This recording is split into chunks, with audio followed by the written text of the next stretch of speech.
Welcome in, everyone. Welcome to my spiritual sanctuary. My name is Sandra. Welcome in, everyone. Welcome in. Come on in and have a seat. I have a little bit of music playing and just kind of relaxing here on Friday. And I'm back in my office. So I am ready to rock and roll with Feng Shui Friday. If this is your first time, I want to say welcome. So glad that you could come by. And please like, share, and subscribe to the channel so that you continue to get videos over and over again. And if you're coming back, thank you for coming back. So glad to have you back. I hope you're enjoying the videos. So we are at the end of the month, March 31st, and we are approaching April 1st tomorrow. So as scheduled, we are doing the Flying Star Energy Shifts and Changes coming up for the month of April. And that will begin on April 5th, and it will go all the way until May 6th. So we are entering the month of the Yang Fire Dragon, okay? And, you know, we've been in this month of March in the Rabbit. So very different energies. Right? So the dragon is, you know, fire breathing dragon. So prepare for some changes. We also have the Mercury retrograde coming up. I think it starts on the 21st of April, if I'm correct. I'll be talking more about that later. I think it goes from the 21st all the way to May 14th or something like that. And then also we do have an eclipse coming up in the month of April. So very, very exciting things coming up. And let's talk a little bit about the full moon as well, coming up next week on the 6th. And that full moon is in Libra, balancing out relationships. So it's so fitting that it's coming at a time of the Holy Week and getting together, people getting together for Passover and also for Easter, right? So balancing out relationships in the full moon in Libra will, you know, be interesting, an interesting week ahead. I always love Holy Week coming up because it's such a blessed time of year, and you can just feel the presence of the divine and everything. And I don't know, I just love the feel of it. It just feels like if you really are meditating and going within, you really can connect deeply to the divine and the angels, guides, the spirit guides, your spirit guides, and ascended masters. So it's a great time this week to go within and spend time in quiet contemplation, as I mentioned last week, remember. If you aren't already meditating, I would highly recommend it this week. And as we're moving into these new energies, you know, move your house around. So as I plan to do, I found another heart stone in my home as I was cleaning stuff up. Isn't that beautiful? Another one just popped out of nowhere. I found it. I don't know. It's very interesting. It's rose quartz, so it is the stone of love, right? Compassion and all things unconditionally loving. So I'm going to keep it with me this week since it was just at the bottom of my jewelry box. I found it, and so very special as I find another heart stone. So that means, you know, that I'm to get in touch with my heart, and I hope you will as well this week. So fantastic stuff. Anyways, the universe is talking to all of us, and if we listen, we can get a lot of messages that way. I'm going to go over the Flying Star Energy Shifts and Changes just briefly, and as always, if you want detailed of, you know, everything about the yearly stars and the monthly stars. It's in my newsletter, so please click on the link below and where it says my email list, and just put all your information in there, and then you'll receive my email newsletters that go out every Friday, okay? And we'll take it from there. Now, I was meditating today, taking a nap, and kind of going within about these energies that are coming up. And I am feeling a deep connection to the fact that I feel like period 8 is done. I mean, I know I talked about this in previous videos, and I know even though 2023 is still period 8 and we don't move into period 9, 2024 for the next 20 years, until January of 2024, you know, we're talking about energy, and energy is fluid. It's not linear. So when I was thinking about that today, I was like, you know, I've seen too many signs from just connecting to different people and clients about what is changing. And I feel like the energy of period 8 is over. I really do. And I really feel like we're already in period 9, you know. So I decided on my email newsletter to remove period 8 flying stars, because I just don't think that they mean anything anymore. And, you know, every Feng Shui consultant is different. You know, there may be others that would argue with that. But I know a lot of them have said, yeah, we're already moving into that energy. So I would, as far as what I feel and the energy that I'm connecting with, I don't feel like we're in period 8 anymore. So I just deleted it. Okay. So I'm only looking at the yearly and the monthly influences for the month of April. And I really feel like next month, starting with May, I'm going to start including period 9 with the flying star energies. So I'm going to be kind of looking at that energy really intently coming up, because it is a 20-year cycle, right? And it's bringing us into the age of Aquarius. So it's important. It's really important. And I'm already feeling that everybody's knows that it's happening, but they don't really know what is happening. And they know the energy is shifting and changing. But it's still, we're kind of like in the hallway, haven't gone into the room yet. You know what I mean? So I'm going to start talking about it because I feel like we're already there. So as far as this week, you know, moving in on April 5th, we're moving into the month of the dragon. And, you know, the dragon is fire. It's a yang fire too. So it's pretty heavy energy.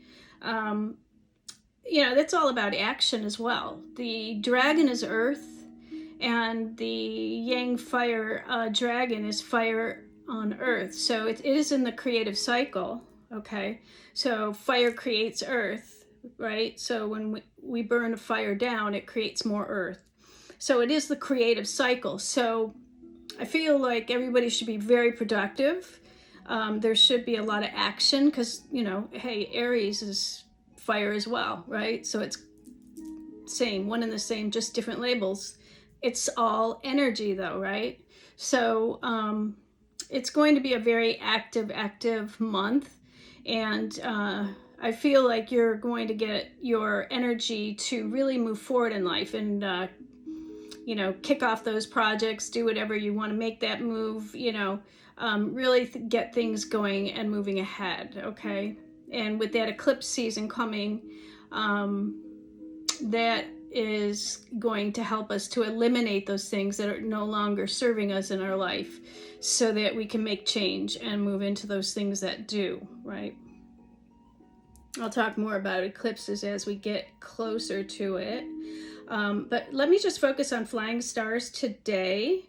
And I'm going to, I have them right here in my newsletter. And so let me start with the southeast corner. And that has the 3 and the 5 star. Okay, the 3 and 5.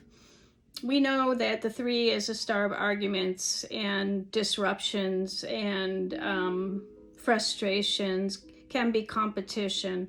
When we pair it up with the 5-star of misfortune, any over-aggressive behavior may contribute to misfortune. So watch that fire energy, okay? That's in the southeast sector of your home or your business this month. Not a great area. I would highly recommend with that 5-star, as always, putting metal or water, saltwater cure. Metal element, saltwater cure. Okay, moving right along in the south, we have the 8-star and the 1-star. The 8-star is the star of wealth. It's also the 1-star is the star of heavenly blessings. Excellent combination, 8 and 1. And it does bring in a lot of abundance in the south. Great area to spend time, have a bedroom, have a home office, have a front door, and you should be fine if you're spending a lot of time in the south area. Now, also, let's move on to the southwest, the 1-star of heavenly blessings and the 3-star of arguments. So, even though we have the 1-star of heavenly blessings, which is a really great star in the southwest, it does create a little bit of a turbulence there with the 3-star, right? Because it's 3-star of arguments. So I'm going to caution everybody this month, make sure that you're putting a metal element or saltwater cure in place in that area in the southwest. And, adjustments are necessary there. So southwest is the relationship marriage area. So, be cautious of arguments with your relationships, right? We're going into the full moon in Libra as well, all about relationships. So, it could be frustration around relationships or frustration and arguments.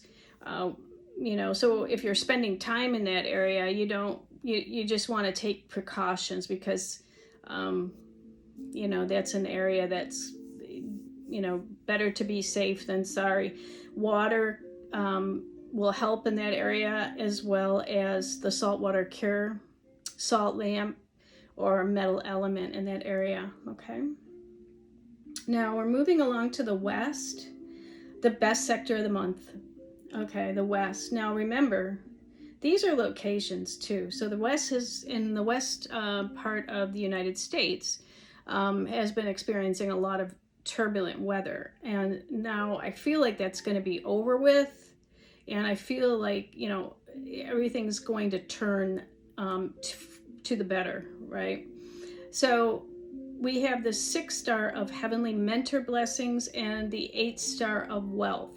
So this is a really auspicious area for fame, wealth, creativity, children, inner child, do inner child work, creating money or wealth enhancers in that area is helpful. It's just a great area to spend time, okay, because it's got the wealth star and also the heavenly mentor blessings. So the west is really, really good. Spend a lot of time in the west. Use it for a home office or, if you have it as a front door, you should have a lot of great opportunities coming in. All right, northwest sector, caution is warranted in this particular sector or direction. Inauspicious 5 and 7 star as well. If the 5 and 7 are bad. So the 5 is the star of misfortune and the 7 is the star of robbery. So, a lot of misfortune in the northwest. Be careful. Make sure you're putting your adjustments in that particular area of your space. And if you're sleeping in that area, please be cautious. If you can sleep in another area, of the room other than the full west corner, then do that. All right. And if you're having trouble sleeping, use another bedroom this month in the meantime. Okay. Let's move on to the north sector. I would say that it's like a halfway auspicious, not auspicious. It's like, a little bit of both, because it does have the 2-star of illness and also the 9-star of future prosperity. Okay, so that 9-star is what we're moving into for the future. And the 2-star of illness is not that great, but in some cases it's not it's not too bad, but we still need to put a metal element cure or a saltwater lamp in that area, okay? Northeast sector is caution this month. It does have the inauspicious 7-star in this sector, and the 9-star future prosperity. 7-star of robbery, 9-star future prosperity. Well, we have the two together. You know, the 9 is a good fire star of the future prosperity, but then when we have it combined with the 7, the fire does burn off the metal. It does control the metal, so it's not so bad. I happen to be in the northeast sector right here, so it's not as bad as it could be, but the fact is it definitely need to have the metal cures in place in that area, or a saltwater cure. The east sector is the 2-star of illness and the 4-star of academics coming up. So, you know, because we have the 2-star of illness, we have to have caution in that area. And when we have the 4-star of academics, is not too bad, okay? So it is a good place for, you know, a study. It is a good place to spend time to do, you know, inner work or home office type thing. But I would not really want to sleep in a room with the star of illness, okay? You don't want to sleep overnight, because then, you know, of course it can lead to some illnesses that may occur. You know, it doesn't necessarily mean you're going to get an illness. It just means that it's the energy that's filtering through that sector is not conducive to, you know, joyous, abundant health. So when you couple that with maybe not eating right, or, you know, not feeling well, or you're already sick, or you already have some kind of a disease or illness, then you just want to be careful, right? You just want to be careful. All right. So the center is our last sector, and the center has really auspicious energy. It has the 4-star of academics and the 6-star of heavenly mentor blessings. So that is a great study area for the children in the center of the home. It is a great home office. It's great to sleep in there, because you'll get a lot of really good ideas and inspirations and things like that may come to you. It does carry the power of talent, power, wealth, and helpful people coming into your life. So it's very auspicious this month, and use the center of your home. If you have a great room there, that's perfect. Just use the center and enjoy that energy for cultivating knowledge or wisdom, or your business. So that's really the new flying stars coming in a nutshell. And again, if you want more detailed information, you can go to the newsletter. It's got a, you know, chart of what areas specifically are, and also more detailed description. All right. So what I'm being guided to do, I know, you know, we're already at 18 minutes, but what I'm being guided to do today is to do an I Ching reading for you guys, because I haven't done that in a while. And I thought about doing my cards, but I don't know. I'm just feeling like I'm going to throw the I Ching coins and see what we need to know this week, because it is such a powerful week ahead, okay? So I don't know if you know, but I use the I Ching coins when I do a reading. And I shake them up, and I ask the coins, you know, to give us the knowledge and wisdom for the week ahead for everybody watching my channel today. What is it that we need to know, Spirit? Okay, then I throw the coins, right? And as I throw the coins, I line them up, and there's 6 coins here, and then they each have yin and yang lines. So what we came up with is yang, yin, and then 3 yin lines. There's always a changing line, and with my coin, it has, you know, a little bit of a yellow tint to it, so I know which one it is. And so it's in the position of number 6, so it changes from a yang to a yin line.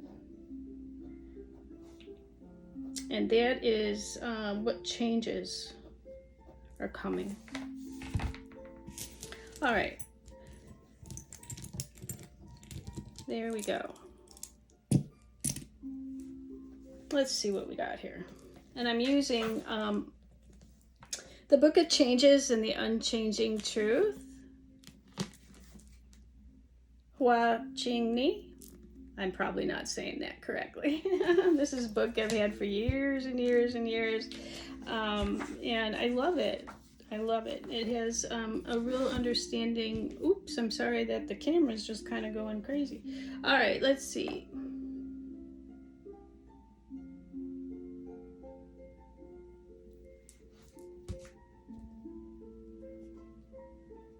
So we have wind, yang, yang, yin. So we have soon, which is the wind. And that is over the 3 yin lines, kun, which is earth. And when we intersect the 2, we get hexagram 20. And then let's see what it changes to. Okay, so it changes to Kan, water. It changes from wind to water, and then water over earth. Okay, water over earth. And it changes to 8. Hexagram 8. So those are the 2 hexagrams for the week. And if you wanted to look them up on other sources, please feel free to do that. I'm going to read 20 real briefly and see what the message is for us for the week.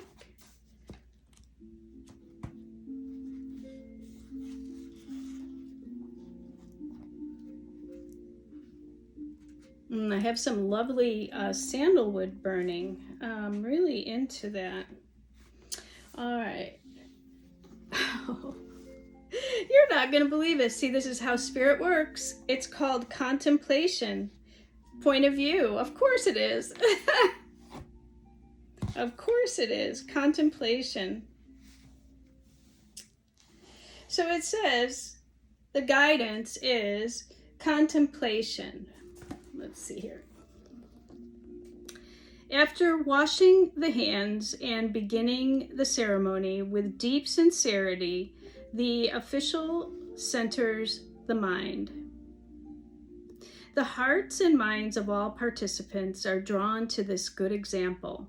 Likewise, the way of the highly evolved inspires people to revere the divine order of the universe. I love it! And this hexagram, wind is above earth, just as a penetrating wind pervades everywhere. A good way of life and good teachings influence everyone they touch. All right, the 2 yang lines at the top of the hexagram represent models of virtue in times when negative forces are pushing forward. The image of the hexagram suggests an altar or a temple where an opportunity is provided to witness spiritual activity and adore divine beings. This is the reason a spiritual temple was traditionally called Quan. The greater significance of Quan, which is the hexagram, however, extends beyond the physical structure of a temple or a shrine. It represents a way of life that is cultivated and guided by constant self-contemplation. Through such introspection, one remains unaffected by the pressures of worldly life and stays attuned to the deepest level of nature, which is the origin of the universal life force. By following worldly trends, one becomes lost in the temptations of the superficial. Therefore, Kan is more than a temple. It symbolizes a way of life. The practice of deep contemplation is the pathway to eternal unity. This kind of spiritual cultivation is necessary for one's complete growth. One's mind reflects one's practices and vice versa. Therefore, maintaining spiritual practice within one's inner altar or Khan nurtures one's divine nature in order to attain unity with all things. This hexagram is also concerned with one's overall view of life, which may be determined by how broad and encompassing one's understanding is. Even if one has traveled in many countries and lived among many different people, one's view may still be very narrow. The lines in this hexagram represent various levels of awareness. The first line represents a shallow vision and is called the view of children. The second line represents the awareness one has from behind a door, or a screen, or from an inner room. One's view from such a place is not very expansive, nor does it allow a face-to-face encounter. Thus, it is called the view of ancient, overly protected ladies. The third line, the highest position, is in the lower trigram, has a clearer, more expansive view. The fourth line represents close contact and direct experience, therefore allowing a clear, objective point of view. The fifth line represents one of self-reflection. Being in an influential position, he is aware of his responsibility to set a good example for everyone. The sixth line represents reflection in one's spiritual life. With a sense of moral responsibility, one can only enjoy complete inner peace within the whole world is no longer in a state of confusion. Wow, that's so true. Inner peace is where it's at. Okay, so the changing line is line 6. Okay, so it says, with prudence, one contemplates one's life.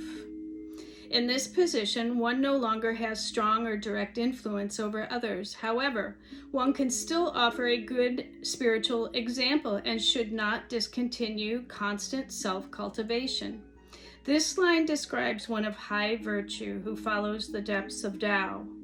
The divine nature of the universe and universal love are what he adores. As a spiritualist model, he serves others by quietly living according to the principle of Khan, not by preaching eloquently. Okay, so that's by living by example, and living by example of having inner peace, good virtue, living a good life, and being, a pillar of what a good spiritual life is. Going within and having self-contemplation so that you are moving through life in a much more conscious way instead of superficial, right? So that's what that's all about. And so that would be a perfect hexagram for this week, Holy Week, self-contemplation and point of view, and looking at, inside instead of outside, and knowing where you need to make the change is inside. Once you start making those changes on the inside and doing self-reflection and self-contemplation, the outside tends to change, right? So, wow, that is just so profound, because I've been talking so much about contemplation and have been doing so much of that myself. So let's see what else. It changes to hexagram 8.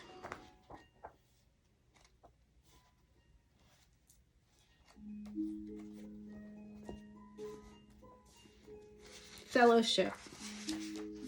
Wow. Fellowship. Water over earth. The guidance is fellowship, good fortune. Be cautious, content, and upright. The undecided will join and follow.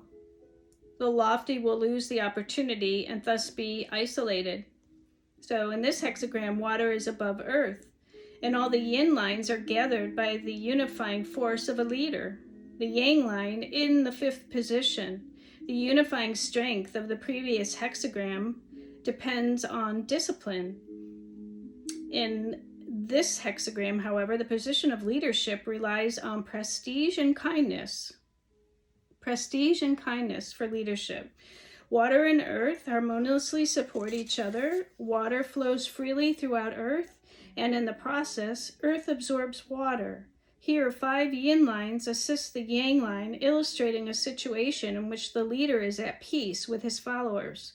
Thus, there is a spirit of fellowship among the followers, as well as with the leader. The success of any endeavor depends on the strength and cooperation of the group.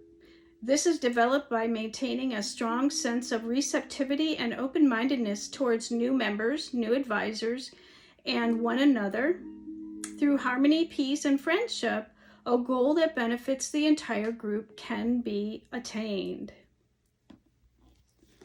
Wow, so that's interesting. So if you want to do, I'm not going to go any further because we're already at 31 minutes, but I did want to share those 2 passages with you from the I Ching today. I hope that is helpful for you to listen to those again, play the video over and listen to them. Do further research on hexagram 20 and then 8, the changing line. So contemplation is what it's saying, is contemplation and point of view changes to fellowship down the road. So that's the futuristic look of what happens when we go into self-contemplation. We start to find fellowship with others, and we become a leader in our field, become a spiritual advisor, and we start to meet others that are of like mind. And that is so perfect for this time of year and for the week ahead. So I'm just going to leave you with that, and I want to wish everyone a wonderfully blessed, holy week ahead. And I will see you next Friday for another Feng Shui Friday. All right, until then, my friends, sending you much love and light. Namaste.